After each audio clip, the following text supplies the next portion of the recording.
সবসময় আপনাদের সামনে হাজির হই বিভিন্ন যৌন স্বাস্থ্য শিক্ষামূলক বিষয় নিয়ে। তারই ধারাবাহিকতায় আজকে হাজির হয়েছি নারীদের শরীরের কোন অংশে সবচেয়ে বেশি যৌন চাহিদা বা যৌন উত্তেজনা কিংবা যৌন অনুভূতি কাজ করে এই বিষয় নিয়ে কথা বলার জন্য। প্রথমে বলে থাকি যে একটি সুস্থ যৌন জীবনের জন্য নারী পুরুষ উভয়ের ক্ষেত্রে কিন্তু জানতে হবে যে তার শরীরের কোন অংশে সবচেয়ে বেশি যৌন অনুভূতি কাজ করে বা উত্তেজনা কাজ করে বা যৌন আবেগ কাজ করে। কেননা অর্গাজম অর্থাৎ সবচেয়ে বেশি যৌন তৃপ্তির জন্য কিংবা অর্গাজমের জন্য আসলে এই বিষয়টি জানা অত্যন্ত গুরুত্বপূর্ণ। বিশেষ করে স্বামী স্ত্রী উভয়ের ক্ষেত্রে উভয়কে জানতে হবে এবং উভয়ের এই বিষয়গুলোকে গুরুত্ব দিতে হবে। আজকে কথা বলবো নারীদের কোন অংশে সবচেয়ে বেশি যৌন অনুভূতি বা যৌন তৃপ্তি রয়েছে বা কোন অংশগুলো সবচেয়ে বেশি স্পর্শকাতর। আমরা জানি যে যে অংশগুলি সবচেয়ে বেশি স্পর্শকাতর হয়ে থাকে সেই অংশগুলোতে আসলে দেখা যায় যে সবচেয়ে বেশি যৌন উত্তেজনা কাজ করে। নারীদের ক্ষেত্রে যদি আসি সেই ক্ষেত্রে পুরুষদের মতো নারীদের শরীরে যেমন নারীর জননাঙ্গের যে একটি অংশ রয়েছে এবং এটি কিন্তু স্ত্রীর বা নারীর শরীরের বাহিরে বা বাহ্যিক দিকে এটা অবস্থান করে থাকে এবং এটি মূলত ক্লাইটোরিস। ক্লাইটোরিসের মধ্যে কিন্তু অনেক বেশি যৌন উত্তেজনা কাজ করে থাকে, অর্থাৎ নারীর শরীরের মধ্যে খুব উত্তেজনামূলক অংশের মধ্যে একটি ক্লাইটোরিস। ক্লাইটোরিস ছাড়াও কিন্তু আরও বেশ কিছু অংশ রয়েছে, যেমন আমরা বলে থাকি যে জি স্পট। জি স্পটটা আসলে কি?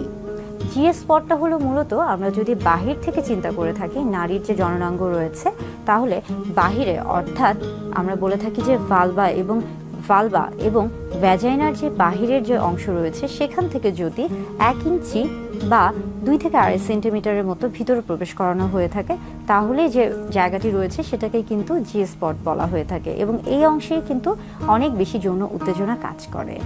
এর পাশাপাশি আরও বেশ কিছু অংশ রয়েছে যেখানে যৌন উত্তেজনা কাজ করে, যেমন আমরা যদি পর্যায়ক্রমে বলে থাকি যে ঠোঁটে এবং যদিও নারীর চুলকে সৌন্দর্যের প্রতীক বলা হয়ে থাকে, কিন্তু চুল কিন্তু সৌন্দর্যের প্রতীক ছাড়াও অনেক সময় অনেকের ক্ষেত্রেই নারীদের ক্ষেত্রে একটা যৌন উত্তেজনামূলক তৈরি করে থাকে, যৌন উত্তেজনা তৈরি করে বা যৌন উত্তেজনামূলক একটা অংশ হিসেবে কাজ করে থাকে।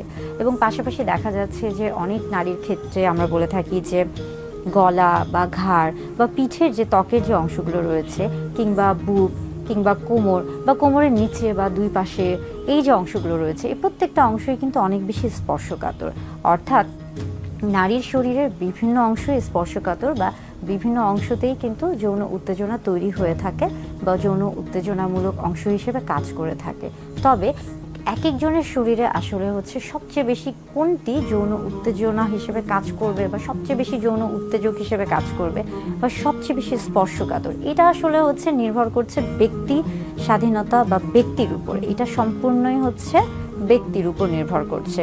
তবে বেশিরভাগ ক্ষেত্রে নারীদের ক্ষেত্রে দেখা যাচ্ছে যে ক্লাইটোরিসের সবচেয়ে বেশি যৌন উত্তেজনা কাজ করে এবং সেখানে যদি যৌন উত্তেজনা বা যৌন অনুভূতি দেয়া হয়ে থাকে তাহলে সবচেয়ে সহজে বা দ্রুত অর্গাজম বা যৌন তৃপ্তি পাওয়া সম্ভব হয়ে থাকে।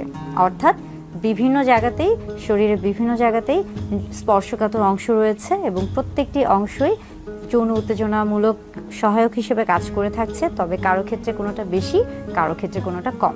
যৌন উত্তেজনা তৈরির ক্ষেত্রে সবচেয়ে বেশি ভূমিকা কাজ করছে মানসিক এবং শারীরিক যে অবস্থাটি, অর্থাৎ যদি কেউ শারীরিকভাবে সুস্থ থাকে এবং মানসিকভাবে তৈরি থাকে বা প্রস্তুত থাকে তাহলে তার জন্য কিন্তু এই যে স্পর্শকাতর অংশের যে যৌন উত্তেজনা এই বিষয়গুলি কিন্তু খুব ভালো কাজ করে এবং এর মধ্যে কিন্তু অনেক গুরুত্বপূর্ণ ভূমিকা পালন করছে ফোরপ্লে, অর্থাৎ যেই প্রক্রিয়ার মাধ্যমে বা যার মাধ্যমে বা যেই ধাপে ধাপে যেই মাধ্যমে নারীর ক্ষেত্রে বা পুরুষের ক্ষেত্রে সবচেয়ে বেশি যৌন তৃপ্তি পাওয়া সম্ভব হয়ে থাকে। এই ক্ষেত্রে যেমন দেখা যাচ্ছে যে চুম্বন কিংবা জড়িয়ে ধরা কিংবা একসাথে কথা বলা বা স্পর্শ করা এই যে বিষয়গুলো এই প্রত্যেকটা বিষয়ই কাজ করছে।